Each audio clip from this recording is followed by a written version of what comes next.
할렐루야. 할렐루야. 예, 지난 한 주간도 잘 지내셨습니까? 예, 하나님께서 은혜 베푸셔서 우리가 이 자리에 있는 줄 믿습니다. 예, 하나님이 주신 기쁨으로 우리 앞뒤좌우 이렇게 인사할까요? 샬롬 샬롬 반갑습니다. 지난 한 주간도 너무 수고 많으셨습니다. 인사하겠습니다. 예, 우리 한 번 더 인사할 때 우리 찬양대의 찬양을 기억하면서 이렇게 한번 인사합시다. 주님의 날개 아래 거합시다. 인사하겠습니다. 아멘, 아멘. 1952년 J.B. 필립스라는 분은 다음과 같은 책을 썼습니다. 당신의 하나님은 너무 작다. 이 책은 20세기 교회를 움직인 100권의 책에 선정되었으며 개정의 개정을 거쳐서 지금도 널리 읽히고 있습니다. 이 책을 보시면 마음속에 경찰 같은 하나님, 부정적인 아버지상이 반영된 하나님, 수많은 사람들의 오해와 착각 속에 자신이 고백하는 그 착각 가운데 하나님의 그 이름을 하나하나 소개하고 있습니다. 저는 이 책의 제목을 보면서 이런 질문을 스스로 떠올렸습니다. 나에게 있어서 하나님은 얼마나 크신 하나님인가? 이 질문을 떠올리면서 또한 여러분도 생각해 보았습니다. 과연 우리 성도님들에게 있어서 하나님은 얼마나 크신 분이실까? 혹은 이 책의 제목처럼 열심히 살아가는 그 삶 가운데 하나님은 작은 하나님이 아니실까? 이런저런 생각에 사로잡혔습니다. 여러분도 이 자리에 말씀을 들으면서 한번 생각해 보시겠습니까? 여러분의 삶에 있어서, 여러분의 가정에 있어서, 여러분의 인생에 있어서 여러분의 하나님은 얼마나 크신 하나님이십니까? 나는 이 세상을 창조하신 하나님을 믿고 있고 나를 죄에서 건지시고 의롭다 하시며 구원의 은혜를 베푸신 예수 그리스도를 믿고 있는데 과연 나는 매일의 삶 속에 나의 하나님을 얼마나 경험하며 내가 당하는 문제 가운데 하나님의 크심을 느끼고 있는가? 이 질문을 스스로 해볼 때마다 어떤 분들은 이렇게 고백할 수 있습니다. 내 인생에 있어서 나의 하나님은 너무나 크신 분이십니다. 반면에 어떤 분은 이렇게 고백할 수도 있을 것 같습니다. 나의 하나님은 내 인생에 있어서 너무 작은 분이십니다. 여러분, 하나님의 크고 하나님의 작으신 이러한 고백은 어떤 기준에 따라서 고백되어지는 것일까요? 그것은 바로 하나님을 믿는 믿음의 크기만큼 고백하게 되는 것입니다. 하나님을 믿는 믿음이 크다면 내 삶 속에서 나와 함께 하시는 하나님을 더욱 의지하게 되고 어떤 문제를 만나든지 그 문제보다 크신 하나님을 우리는 신뢰하며 고백하게 되는 것이죠. 이런 분들은 자신의 삶 속에서 하나님의 존재를 결코 작다라고 말할 수 없을 것입니다. 그러나 하나님을 향한 믿음이 부족한 사람은 어떨까요? 어떠한 상황과 문제 앞에서 먼저 하나님을 바라보는 것이 아니라 사람을 먼저 바라보겠죠. 하나님이 아니라 물질을 먼저 바라볼 것입니다. 그러다 보니 하나님의 능력이 그의 삶 속에 나타나기가 너무나 어려운 것이지요. 결국 하나님의 존재와 능력을 경험하지 못하게 되고 하나님에 대한 오해와 착각 속에 하나님을 너무 작은 하나님으로 생각하게 되는 것입니다. 이러한 사실을 잘 알고 있는 J.B. 필립스는 다음과 같이 말을 했습니다. 화면을 보면서 같이 한번 읽어볼까요? 함께 읽겠습니다. 시작. 당신 인생의 크기는 하나님의 크기에 의해 결정된다. 다시 한번 읽어볼까요? 시작. 당신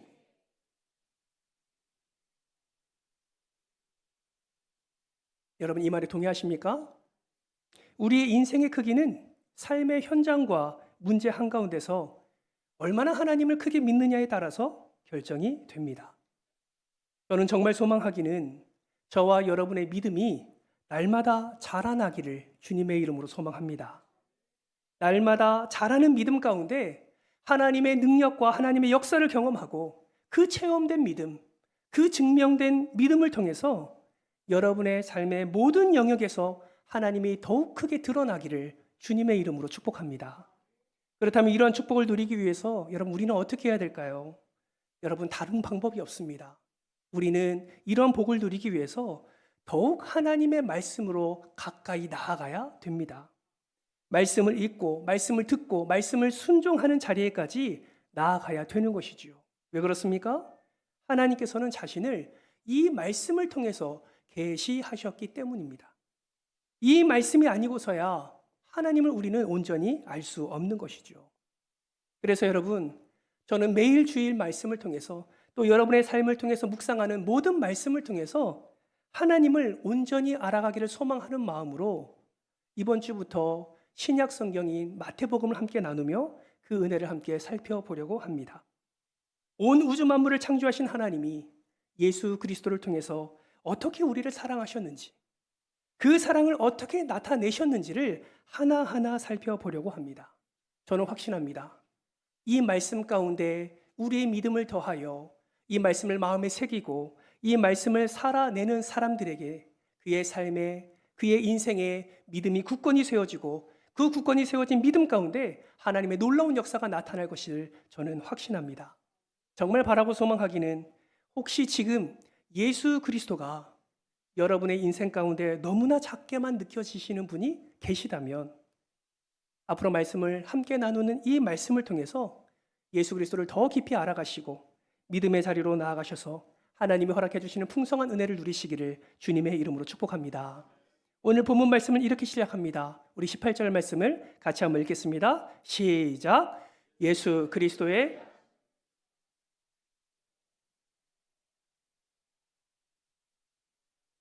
성령으로 잉태된 것이 나타났더니. 아멘. 여기서 예수 그리스도의 나심은 단순히 한 생명이 태어났다는 것을 말하고 있지 않습니다. 예수 그리스도의 나심은 하나님께서 죄로 말미암아 타락한 인간을 어떻게 구원하시기로 작정하셨고 계획하셨는지, 그리고 우리를 얼마나 사랑하시고 기뻐하시는지를 보여주는 하나님의 마음이라고 할 수 있습니다. 여러분, 이러한 하나님의 마음을 우리는 어떻게 더욱 구체적으로 알 수 있습니까? 오늘 본문에 등장하는 두 가지의 이름을 통해서 우리는 더욱 확실하게 알 수 있습니다. 첫 번째 이름은 무엇입니까? 바로 예수입니다. 예수. 여러분, 예수의 이름의 뜻이 무엇입니까? 예수는 헬라어로 예수스라고 발음을 하고 히브리어로는 여호수아라고 발음을 합니다. 여러분, 여호수아 잘 알고 있습니까? 여호수아가 어디에 등장합니까? 구약에 등장하지요. 구약에 등장하는 여호수아 중에 여러분이 잘 알고 있는 사람이 있지요. 여러분 누구를 알고 계십니까? 모세의 뒤를 이어서 이스라엘 백성들을 인도한 이스라엘의 지도자 여호수아를 우리는 쉽게 생각할 수 있습니다. 그런데 구약 성경을 보면요, 그 여호수아뿐만 아니라 대제사장 여호수아도 등장합니다. 또 다른 여호수아도 등장합니다. 여러분, 이것은 무엇을 의미합니까? 예수라는 이름은 히브리어로 여호수아라고 발음하는데 이 여호수아라는 이름은 구약 시대 때 흔히 사용되어 왔다라는 것을 분명히 말하고 있습니다. 그렇다면 그 당시에 흔했던 이름, 이 여호수아는 도대체 무슨 뜻을 가지고 있을까요? 한번 따라해 볼까요? 여호와는 구원이시다. 한 번 더, 여호와는 구원이시다. 마음에 새기십시다. 여호와는 구원이시다.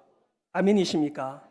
이 여호수아의 단축형이 여호수이고 이 여호수라는 이 말이 헬라화 될 때 그 발음이 예수가 되는 것입니다. 그래서 여러분, 예수라는 이름의 뜻이 무엇입니까? 여호와는 구원이시다.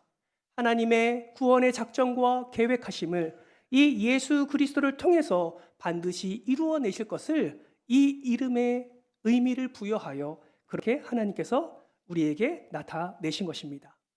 이러한 뜻을 잘 알고 있는 마태도 오늘 보면 21절 말씀에 이렇게 고백하지요. 화면을 보면서 같이 한번 읽어볼까요? 시작. 이는 그가 자기 백성을 그들의 죄에서 구원할 자이심이라 하니라. 사도행전을 기록한 누가도 예수님의 이 이름의 뜻을 잘 알고 사도행전 2장 21절 말씀에 이렇게 고백합니다. 누구든지 주의 이름을 부르는 자는 구원을 받으리라 하였느니라. 사도 바울, 누가뿐만 아니라 사도 바울 역시 로마서 10장 13절 말씀에 이 이름을 이렇게 인용합니다. 다시 한번 같이 읽어볼까요? 시작. 누구든지 주의 이름을 부르는 자는 구원을 받으리라. 여러분, 우리가 읽은 이 세 구절의 말씀 속에 어떤 단어가 반복되어 나옵니까? 제가 친절하게 색깔 표시까지 해드렸잖아요. 어떤 단어입니까? 구원입니다. 그러므로 여러분, 우리는 예수라는 단어를 떠올릴 때 절대로 잊어서는 안 되는 한 단어가 있습니다. 그것이 바로 구원이라는 것입니다. 무엇으로부터의 구원입니까? 죄로부터의 구원, 수치와 비참함으로부터의 구원, 그리고 사망으로부터의 구원. 여러분, 아멘이십니까? 이것이 예수의 이름 속에 담겨진 놀라운 의미다라는 것이죠. 이러한 의미가 담겼다는 것은 무엇을 의미합니까? 예수를 믿는 우리의 삶 속에도 이러한 구원이 놀랍도록 일어난다라는 사실입니다. 성경은 분명히 말합니다. 예수를 믿는 자에게는 구원의 은혜가 임할 것임을 분명히 말씀하고 있습니다.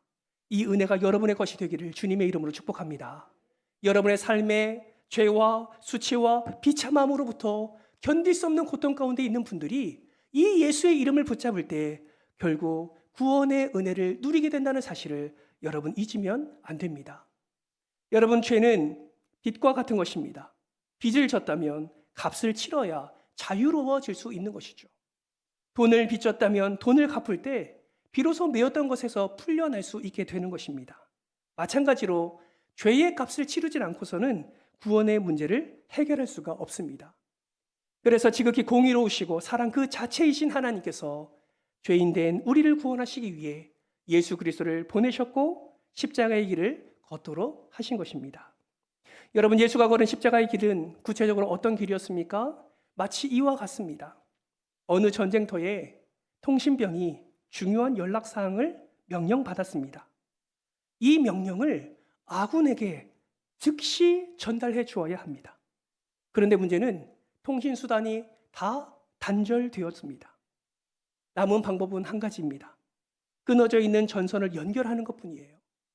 그런데 연결할 방법은 없습니다. 빨리 전달해야 되는데 시간은 너무나 촉박합니다. 이 급박한 상황 속에 통신병은 한 가지 방법을 선택합니다.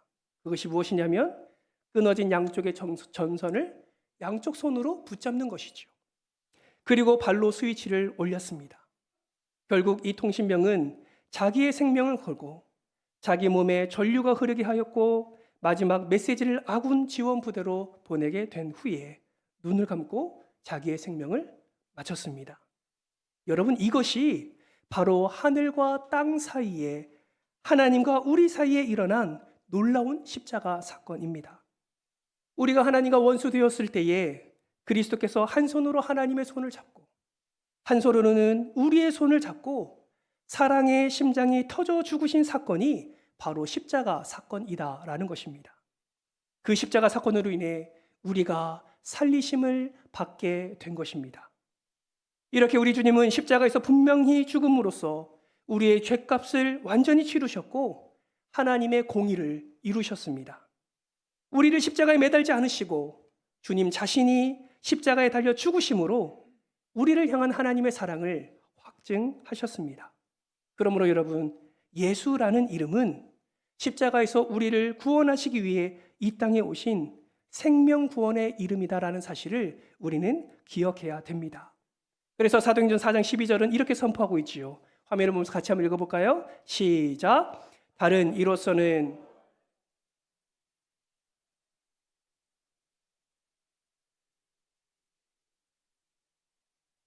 아멘. 따라합니다. 다른 이름은 없습니다. 옆에 분에게 이렇게 고백합니다. 다른 이름은 없습니다. 어떤 이름만 있습니까? 예수 이름밖에 없습니다. 무엇을요? 구원을 얻을 만한 이름이 예수 그리스도밖에 없다라는 것입니다. 예수 그리스도를 통해서 죄와 사망의 권세에서 우리는 구원받았음을 여러분 믿으시기를 주님의 이름으로 축복합니다. 그것을 믿는다면 우리는 항상 무엇을 기억해야 됩니까?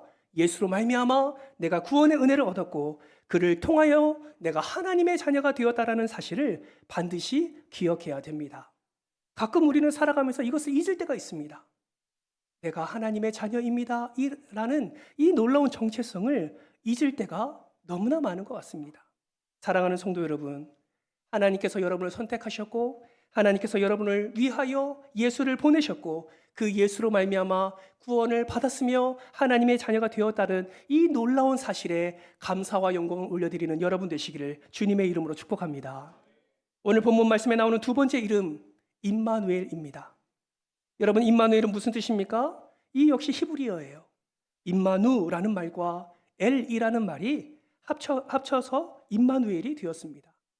여러분, 구약 성경의 엘은 누구를 가리킵니까? 네, 하나님을 가리키죠. 그래서 우리가 잘 아는 엘로힘, 우리가 잘 아는 엘샤다이, 우리가 잘 아는 엘로이, 엘이라는 것은 하나님을 지칭합니다.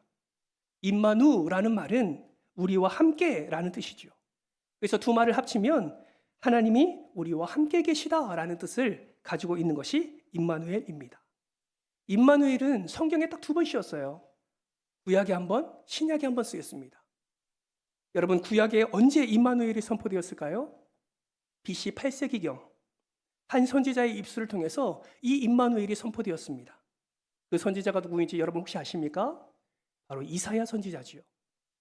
이사야 선지자는 아람과 북이스라엘이 연합하여 남유다를 공격하여 대부분의 성읍을 함락시키고 그리고 마지막 남은 예루살렘 성읍을 함락하려 할 때에 하나님께로부터 말씀을 받아 남유다와 왕과 남유다에게 선포하는 과정 속에서 이 임마누엘이 선포가 되었습니다. 남유다의 모든 백성은 이제 모든 소망이 끊어지고 예루살렘 성읍만 함락당하면 모든 것이 끝나게 되는 그 공포와 절망 가운데 사로잡혀 있을 때 이사야 선지자의 이 임마누엘의 선포를 듣게 되는 것이죠. 이사야 선지자는 어떻게 선포합니까? 이사야 7장 14절 말씀을 보세요. 그러므로 주께서 친히 징조를 너에게 주실 것이라. 다 같이 시작. 보라, 처녀가 잉태하여 아들을 낳을 것이요 그의 이름을 임마누엘이라 하리라. 아멘. 이 예언은 장차 한 아기가 태어날 것인데 그 아기의 이름을 임마누엘이라 하리라 라고 예언하는 내용입니다. 하나님은 여전히 유다와 함께 계시고 여전히 다윗 왕조와 함께 계실 것이라는 확신을 이 임마누엘을 선포함으로 그들에게 나타낸 것입니다. 이 임마누엘의 약속은 전쟁의 상황 속에서 참으로 두렵고 떨리는 남유다 백성들에게 큰 위로가 되었고 그리고 소망이 되었습니다. 하나님이 함께 하시니 하나님이 지켜주시고 하나님이 이 어려운 상황 가운데서도 건지실 것을 확신하게 되었던 것입니다. 구약의 이사야를 통해서 말씀하셨던 이 임마누엘의 예언은 그로부터 700여 년이 지난 후 베들레헴이라는 땅에 구체적으로 실현이 되었습니다. 누구를 통해서요? 예수 그리스도를 통해서 이루게 되었습니다. 그것을 마태는 오늘 본문 23절 말씀에서 말씀하고 있는 겁니다. 보라, 처녀가 잉태하여 아들을 낳을 것이요 그의 이름은 임마누엘이라 하리라.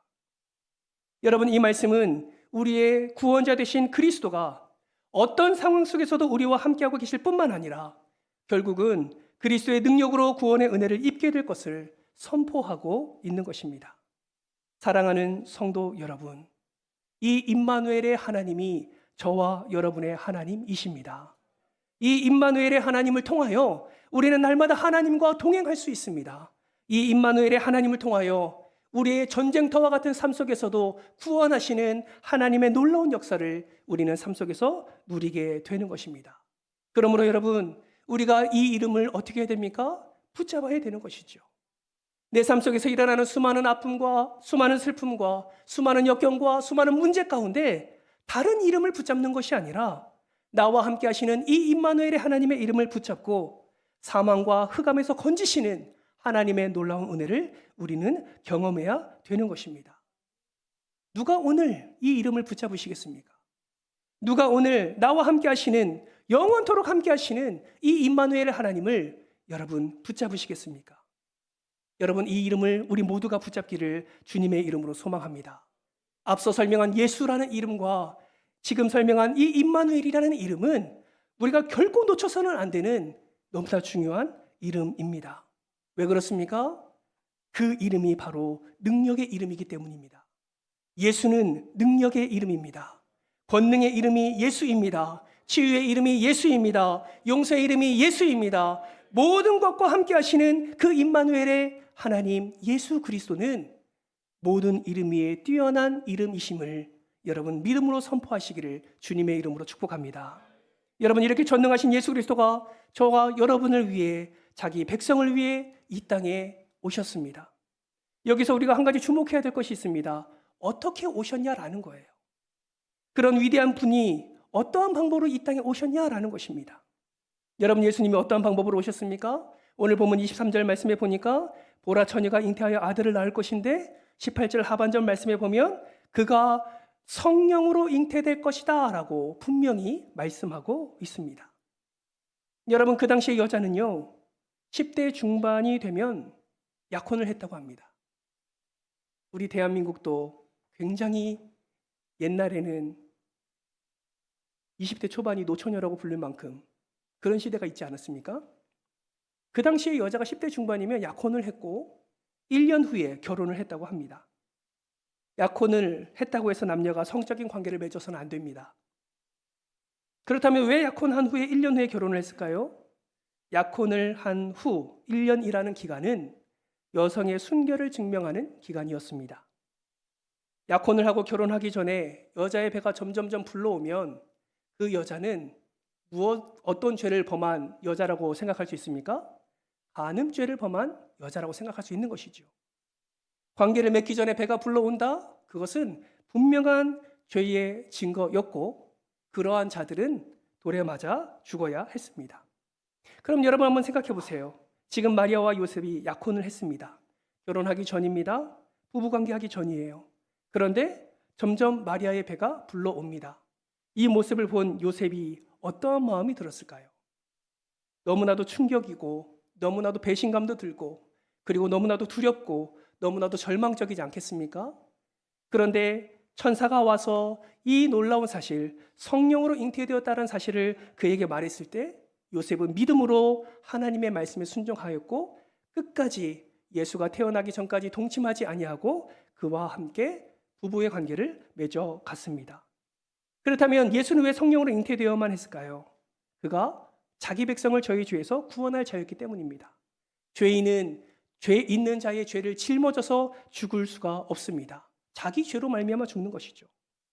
진정한 죄를 전가받기 위해서는 죄 없는 자가 죄 있는 자의 것을 전가받을 수 있습니다. 하나님은 그것을 분명히 아셨습니다. 구원은 어떤 인간의 능력과 공로로도 이루어질 수 없다는 사실을 분명히 하시기 위해서 하나님이 적극적으로 개입하시고 초자연적으로 개입하셔서 성령으로 예수를 잉태하게 하셨고 죄 없는 예수가 수많은 죄인들의 모든 죄를 짊어지고 십자가의 길을 걷게 하신 것입니다. 많은 사람들은 이 동정녀 탄생, 이 성령으로 잉태된 이 놀라운 사실을 신화라고 이야기합니다. 그러나 성경은 분명히 말씀합니다. 아니다. 인간을 구원하기 위해 내가 초자연적으로 개입했다. 내가 친히 예수를 너희에게 보냈다. 그리고 그로 인해 너희가 구원을 받았다라고 성경은 분명히 선포하고 있습니다. 사랑하는 성도 여러분, 여러분을 구원하시기 위해 하나님이 초자연적으로 개입하셨습니다. 성령을 통하여 예수 그리스도를 이 땅에 친히 보내셨습니다. 여러분을 살리시기 위해, 여러분에게 영원한 생명을 허락하기 위해 하나님이 절대적인 사랑을 예수 그리스도를 통하여 우리에게 나타내신 것입니다. 우리는 그런 자예요. 우리는 그런 은혜를 입은 자입니다. 우리는 그런 사랑을 받은 자예요. 우리는 구원의 은혜를 누린 자입니다. 아멘이십니까? 그러므로 우리는 이러한 사실을 알면 우리의 삶 속에 어떻게 살아가야 될까요? 구원받은 백성으로서, 우리가 흔히 말하는 그리스도인으로서 이 세상을 살아갈 때에 우리는 어떠한 모습으로 살아가야 될까요? 성경은 많은 것을 말하고 있지만 오늘 본문 말씀에서 저는 단 한 가지만 여러분에게 권면의 말씀을 드립니다. 여러분, 하루하루를 살아가시는 동안에 진정한 그리스도인이라면, 진짜 예수를 믿는 분이라면 매일의 삶 속에서 예수 그리스도, 이 임마누엘을 꼭 붙잡고 선포하며 살아가시기를 주님의 이름으로 축복합니다. 여러분의 삶이 평범한 일상이십니까? 아침에 일어날 때마다 그 평안의 주인이신 예수 그리스도를 여러분 믿음으로 고백하며 나아가십시오. 여러분의 삶에 문제가 있습니까? 걱정과 염려가 있습니까? 다른 것 붙잡지 마시고, 다른 이름 쳐다보지 마시고 이렇게 예수를 한번 바라보십시오. 예수님, 나를 죄와 두려움에서 구원하여 주시옵소서. 사람 때문에 마음이 무너지십니까? 예수님, 제 마음이 무너지지 않게 하옵소서. 말씀으로 다시 일어나게 하여 주시옵소서. 여러분, 예수의 이름을 붙잡을 때에, 그 이름 임마누엘을 붙잡을 때에 하나님께서 우리의 기도를 들으시고 하나님께서 역사해 주실 줄 믿습니다.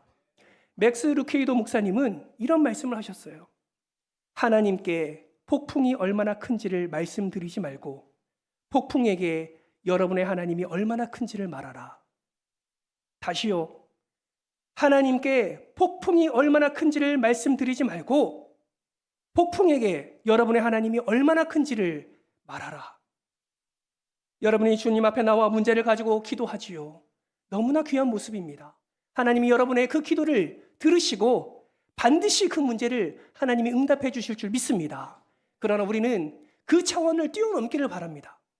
여러분의 삶에 문제가 있을 때, 어려움이 있을 때, 아픔이 있을 때 능력의 그 이름 예수를 붙들고, 권능의 이름 그 이름을 예수를 붙들고, 치유의 이름 예수를 붙들고 그 문제 앞에 예수 그리스도를 선포하는 여러분 되시기를 주님의 이름으로 축복합니다. 선포할 때 그 문제가 두려워할 줄 믿습니다. 선포할 때 그 아픔이 두려워할 줄 믿습니다. 그 폭풍이 예수의 이름으로 물러가게 될 줄 믿습니다. 이 은혜가 여러분의 삶 속에 넘쳐나기를 주님의 이름으로 축복합니다. 말씀을 정리합니다. 구약에는 메시아 예수님에 대한 예언이 약 350개 정도 나옵니다. 그 중에 가장 확실하고 중요한 예언은 8가지로 줄일 수 있습니다.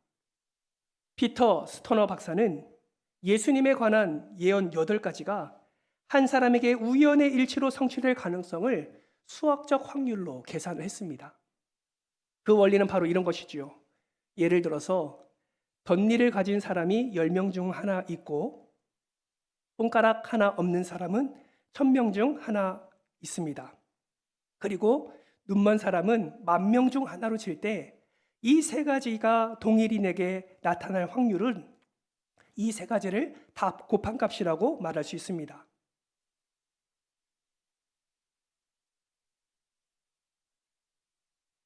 세 가지를 다 곱한 값은 100억 분의 1이라는 것이죠. 즉, 덧니를 가지고 손가락이 하나 없고 눈먼 사람, 이것이 한 사람에게 동일하게 나타날 확률이 1억 분의 1이라는 사실이라는 것입니다. 그렇다면 8가지 예언이 한 사람에게 우연히 성취될 가능성은 얼마나 될까요? 수학적으로 계산해 보면 우리나라의 3배 넓이가 되는 넓은 땅에 동전을 60cm 높이로 깔아놓고 그 중에 표시해 놓은 단 하나의 동전을 한 번에 집어내는 것과 확률이 같다고 합니다. 여러분 이해가 되십니까? 여러분, 우리나라의 3배 면적에 60cm 높이의 동전을 쌓고 한 개에 표시된 것을 한 번에 집어내는 확률과 8가지 예언이 한 사람에게 나타날 수 있는 확률이 같다라는 거예요. 여러분, 이것은 무엇을 의미합니까? 불가능을 의미하는 것이죠. 예수님의 탄생은 확률적으로 따지면 불가능하다는 것입니다. 우리의 이성을 뛰어넘는 그런 사건이다라고 말할 수 있는 것이죠. 그런데 8개가 아니라 350개가 한 사람에 나타나는 것이라고 생각한다면 여러분, 이것은 도저히 일어날 수가 없는 일입니다. 그런데 그거 아십니까? 우리의 이성으로 생각할 수 없는 이 놀라운 일이, 그저 불가능으로 치부할 수밖에 없는 이 놀라운 일이 하나님의 열심으로 예수 그리스도를 통해서 우리에게 임했다라는 사실은 너무나도 큰 은혜요, 너무나도 큰 사랑이다라는 사실을 우리는 반드시 기억하셔야 됩니다. 이 놀라운 구원이 예수를 통해 이루어졌습니다. 그분의 이름은 임마누엘이십니다. 그러므로 사랑하는 여러분, 여러분을 위하여 이 놀라운 역사를 일으키신 그 하나님의 놀라운 사랑과 그 놀라운 사랑을 이 땅에 성취하시고 우리를 친히 구원하신 예수 그리스도를 꼭 붙드시기를 주님의 이름으로 축복합니다. 모든 삶 속에서 예수를 선포하시고 임마누엘을 선포하시기 바랍니다. 오늘 예배 후 여러분의 가정에 돌아가서 여러분의 직장에 나아가서 어떠한 일을 경험하든지 우리가 예수의 이름을 붙잡고 임마누엘을 선포하며 나아갈 때에 임마누엘 되신 하나님이 우리와 함께 하셔서 우리의 모든 계획과 우리의 모든 삶을 형통과 평안으로 이끌어 주실 줄 믿습니다. 바라고 소망하기는 이번 한 주간 이 이름을 붙드심으로 하나님이 예비하신 놀라운 풍성한 은혜를 충만히 누리시기를 주님의 이름으로 축복합니다. 옆 사람에게 이렇게 축복할까요? 예수의 이름을 꼭 붙듭시다. 한 번 더 임마누엘을 꼭 붙듭시다. 할렐루야. 아멘.